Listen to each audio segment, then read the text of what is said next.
Konflik Rusia dan Ukraina masih berlangsung. Menko Airlangga sebut berdampak pada kenaikan harga sejumlah komoditas. Menteri Koordinator atau Menko Perekonomian Airlangga Hartarto menyebut konflik geopolitik Rusia dan Ukraina berdampak hingga ke Indonesia. Salah satu yang cukup dirasakan adalah terkait dengan kenaikan harga komoditas yang ada.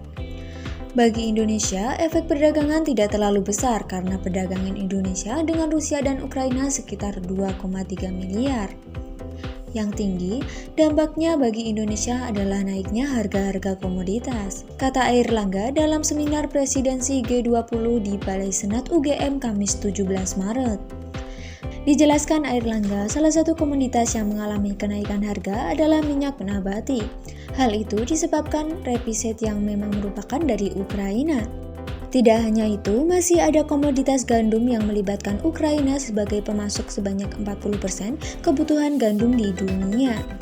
Apalagi selama ini Indonesia juga telah bergantung pada impor gandum dari Ukraina tersebut. Ada pula komoditas kedelai, minyak hingga batu bara yang mengalami kenaikan harga.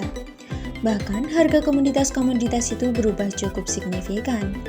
Jadi inilah yang akan mendorong terjadinya inflasi, karena harga internasional dan harga domestik yang sangat berbeda, terangnya. Sebelumnya dari sisi perekonomian, Menteri Keuangan Sri Mulyani Indrawati menuturkan sanksi ekonomi yang diterima Rusia dari sejumlah negara tidak akan berdampak luar biasa terhadap ekonomi Indonesia. Sebab share perekonomian Indonesia dan Rusia terbilang sangat kecil. Sanksi ekonomi tersebut tentunya sangat memukul Rusia. Tentunya dalam konteks share Rusia terhadap perekonomian khususnya Indonesia yang relatif kecil, kita tidak terkena dampaknya, kata Sri Mulyani dalam webinar Fitch on Indonesia 2022 di Jakarta Rabu 16 Maret. Namun, kata dia, cara pengenaan sanksi ekonomi ke Rusia yang justru akan memberikan dampak volatilitas di pasar modal dan pasar finansial. Meski pangsa pasar Rusia terhadap perekonomian Indonesia relatif kecil.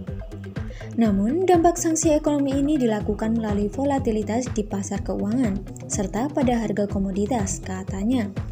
Indonesia, katanya, relatif dapat menahan gejolak tersebut. Hal ini menunjukkan bahwa dalam konteks perekonomian Indonesia, baik dilihat dari neraca pembayaran maupun komposisi perekonomian, saya kira kita relatif tahan terhadap konflik ini. Namun bukan berarti kita meremehkan dampak jangka panjang yang sangat kompleks, ujar Sri Mulyani.